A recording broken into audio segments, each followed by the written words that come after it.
اعوذ باللہ من الشیطان الرجیم بسم اللہ الرحمن الرحیم۔ شروع اللہ کے نام سے جو بڑا مہربان اور نہایت رحم کرنے والا ہے۔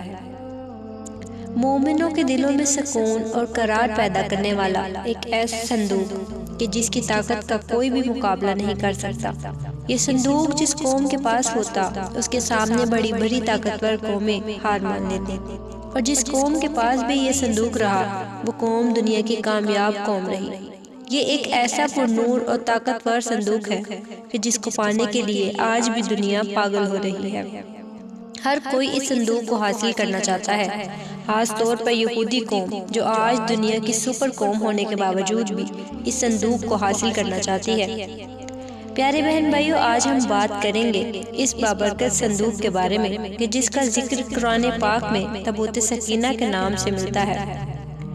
یہ تابوت سکینہ کہاں سے آیا اور اس تابوت سکینہ کو کس چیز سے بنایا گیا، اور سب سے پہلے یہ تابوت سکینہ کس کو ملا؟ اس تابوت کے اندر ایسی کون سی چیز موجود ہے کہ جس کو حاصل کرنے کے لیے یہودی آج پاگل ہو رہے ہیں، اور وہ اس تابوت کو حاصل کرنے کے لیے پوری دنیا کو تباہ کرنے کے لیے تیار ہیں۔ اور اس کے ساتھ ساتھ اس بات کا بھی ذکر کروں گی کہ یہ تابوت آج کہاں پر ہے، اور آخرکار یہ تابوت سکینہ کس کو ملے گا۔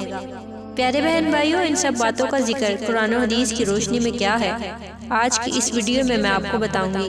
پیارے بہن بھائیوں، اللہ تبارک و تعالیٰ نے اس دنیا کی ابتدا حضرت آدم علیہ السلام سے کی۔ جب حضرت آدم علیہ السلام جنت سے دنیا میں تشریف لائے تو ان کے ساتھ اللہ تعالیٰ نے اور بہت ساری چیزیں اتاری۔ ان چیزوں میں ایک تابوت سکینہ بھی شامل تھا جو سب سے پہلے حضرت آدم علیہ السلام کو عطا کیا گیا۔ تابوت سکینہ کا ذکر اللہ تعالیٰ نے قرآن پاک میں سورۃ بقرہ کی آیت نمبر 248 میں کیا ہے۔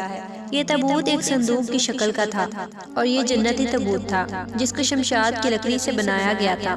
اس تابوت کو تابوت سکینہ اس وجہ سے کہا جاتا ہے کہ اس کے ذریعے اللہ تعالیٰ مسلمانوں اور مومنین کے دلوں کو سکون اور تسلی عطا فرماتا تھا، لہٰذا اسی سکون و قرار کی وجہ سے اس کا نام تابوت سکینہ رکھا گیا۔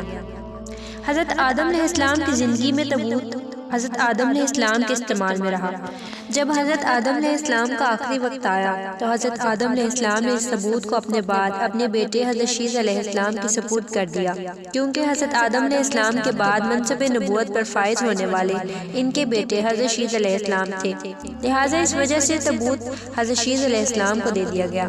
اس طرح حضرت شیث علیہ السلام کے بعد جو بھی منصب نبوت پر فائز ہوتا رہا تو یہ تابوت اللہ تبارک و تعالیٰ کے حکم سے اس کے سپرد کر دیا جاتا۔ اس طرح یہ تابوت حضرت آدم علیہ السلام کے بعد انبیاء کرام سے ہوتے ہوئے حضرت یعقوب علیہ السلام تک پہنچا، اور حضرت یعقوب علیہ السلام ہی وہ نبی ہیں کہ جن کی نسل سے یہودی نسل کی ابتدا ہوئی، اور حضرت یعقوب علیہ السلام کے بعد یہ تابوت انبیاء کرام سے ہوتا ہوا حضرت موسیٰ علیہ السلام کی طرف پہنچا۔ حضرت موسیٰ علیہ السلام کو اللہ تعالیٰ نے قوم بنی اسرائیل اور فرعون کی طرف نبی بنا کر بھیجا تھا، اور اس طرح یہ تابوت سکینہ قوم بنی اسرائیل تک پہنچا۔ جب اللہ تعالیٰ نے حضرت موسیٰ علیہ السلام کی قوم کو فرعون کے ظلم و ستم سے نجات عطا فرمائی اور یہ قوم صحرائے سینا میں پہنچی، کئی سالوں تک وہاں پر بھٹکتی رہی، تو اللہ تعالیٰ نے اس قوم کے سکون و قرار کے لیے ان کو تابوت سکینہ عطا فرمایا۔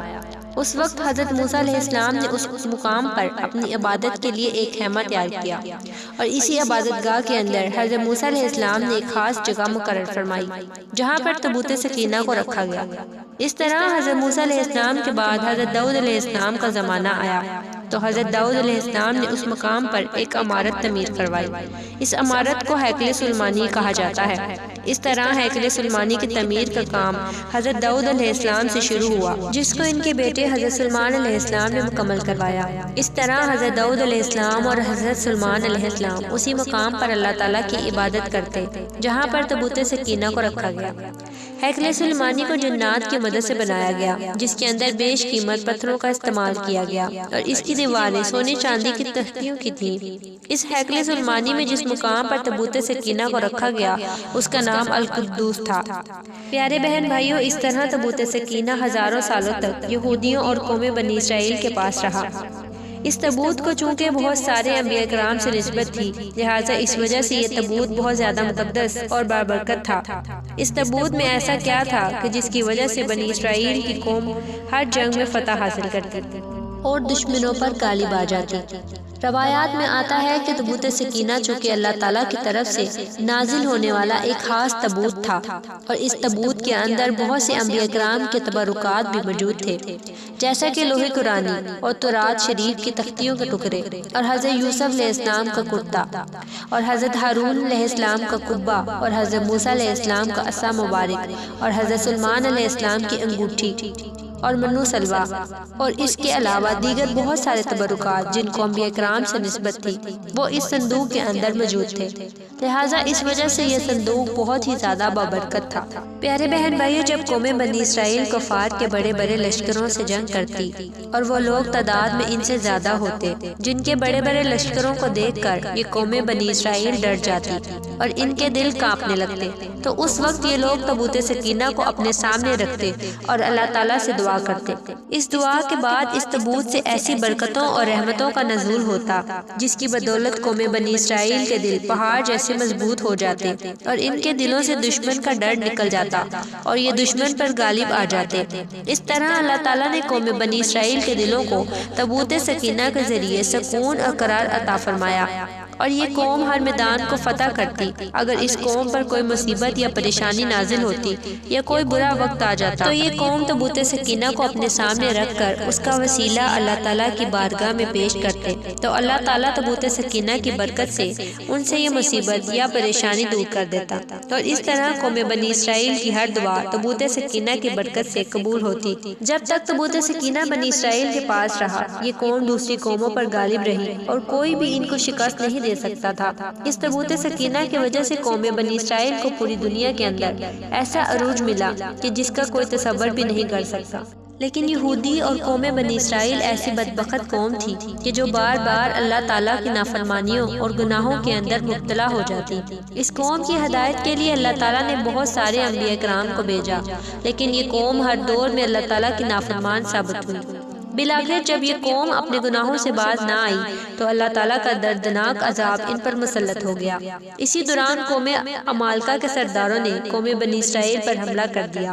ان کافروں نے قوم بنی اسرائیل کا قتل عام کیا اور ان کی بستیوں کو اجاڑ دیا۔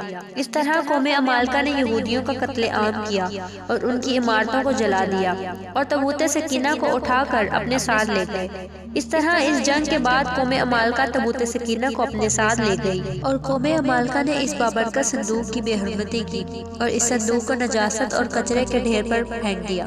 اس طرح جب قوم عمالقہ نے تابوت سکینہ کی بے حرمتی کی تو اللہ تعالیٰ نے قوم عمالقہ پر اپنا عذاب نازل فرمایا اور اس قوم کو طرح طرح کی بیماریوں کے اندر مبتلا کر دیا، جس کے سبب قوم عمالقہ کے لوگ ہلاک ہونے لگے اور تڑپ تڑپ کر مرنے لگے۔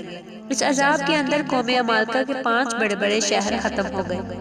قوم عمالقہ کے وہ لوگ جو ابھی تک اس عذاب سے بچے ہوئے تھے، جب ان کو اپنی غلطی کا احساس ہوا کہ ہم پر عذاب تابوت سکینہ کی بے حرمتی کی وجہ سے نازل ہوا ہے، لہٰذا ان کافروں نے عذاب سے بچنے کے لیے اس تابوت سکینہ کو اٹھایا اور ایک بیل گاڑی پر لاد کر بنی اسرائیل کی بستیوں کی طرف روانہ کر دیا۔ اس وقت اللہ تعالیٰ نے تابوت سکینہ پر اپنے 4 فرشتوں کو مقرر کیا۔ یہ فرشتے تابوت سکینہ کو اٹھا کر اس دور کے نبی حضرت شمشیر علیہ السلام کے پاس لے گئے۔ حضرت شمشیر علیہ السلام کو اللہ تعالیٰ نے قوم بنی اسرائیل کی طرف نبی بنا کر بھیجا تھا۔ جیسے ہی یہ تابوت سکینہ قوم بنی اسرائیل کو دوبارہ سے ملا تو قوم بنی اسرائیل کا وقار دوبارہ لوٹ آیا۔ لیکن قوم بنی اسرائیل وہ بدبخت قوم تھی جو ہر نبی کے دور سے اللہ تعالیٰ کی نافرمان ہو جاتی تھی، لہٰذا اس بار بھی ایسا ہی ہوا کہ یہ قوم اللہ تعالیٰ کی نافرمانی میں مبتلا ہو گئی اور کفر و شرک کرنے لگی۔ لہٰذا جب یہ قوم پھر کفر و شرک کے اندر مبتلا ہو گئی تو پھر سے اللہ تعالیٰ کا عذاب ان پر نازل ہو گیا۔ لہٰذا ایک ظالم اور جابر بادشاہ جس کو دنیا بخت نصر کے نام سے جانتی ہے، وہ اللہ تعالیٰ کا قہر بن کر قوم بنی اسرائیل پر مسلط ہو گیا۔ چنانچہ بخت نصر نے یروشلم پر حملہ کر دیا جہاں پر یہودی آباد تھے، اور یہودیوں کو چن چن کر قتل کر دیا۔ جب بخت نصر نے یہودیوں پر حملہ کیا اور یہودیوں کے شہر کو تہس نہس کر دیا تو اس قتل و غارت کے اندر تابوت سکینہ کہیں غائب ہو گیا۔ لہٰذا اس جنگ کے بعد تابوت سکینہ کا کسی کو کچھ پتہ نہ چلا، لہٰذا یہودی قوم اس وقت سے لے کر آج تک اسی تابوت سکینہ کو تلاش کر رہی ہے۔ یہ یہودی قوم کسی بھی قیمت پر تابوت سکینہ کو دوبارہ سے حاصل کرنا چاہتی ہے تاکہ ان کو اپنا کھویا ہوا وقار واپس مل سکے اور وہ پوری دنیا پر قبضہ کر سکیں۔ پیارے بہن بھائیوں، تابوت سکینہ کہاں پر ہے اور یہ آخری دور میں آخر کس کو ملے گا؟ تو اس کے متعلق مختلف روایات ملتی ہیں۔ یہودیوں کے عقیدے کے مطابق تابوت سکینہ مسجد اقصی کے نیچے دفن ہے، لہٰذا اسی وجہ سے یہودی آج کے دور میں مسجد اقصی کو گرانا چاہتے ہیں اور اپنے مسیحا دجال کے آنے سے پہلے اس تابوت سکینہ کو حاصل کرنا چاہتے ہیں۔ بعض روایات کے مطابق تابوت سکینہ ایتھوپیا کے چرچ کے اندر موجود ہے اور بعض لوگوں کا یہ ماننا ہے کہ تابوت سکینہ عرب ممالک کے اندر موجود ہے، اور بعض روایات کے مطابق تابوت سکینہ حضرت امام مہدی علیہ السلام کے پاس ہے، جو قرب قیامت میں اپنے ساتھ لے کر آئیں گے اور اس کے ذریعے یہودیوں پر فتح حاصل کریں گے۔ پیارے بہن بھائیو، حقیقت یہ ہے کہ تابوت سکینہ کہاں پر ہے، اس کے متعلق صرف اللہ تعالیٰ ہی جانتا ہے۔ اللہ تبارک و تعالیٰ سے دعا ہے کہ اللہ تبارک و تعالیٰ ہمیں نیک اعمال کرنے کی توفیق عطا فرمائے اور سیدھے رستے پر چلنے کی توفیق عطا فرمائے۔ آمین۔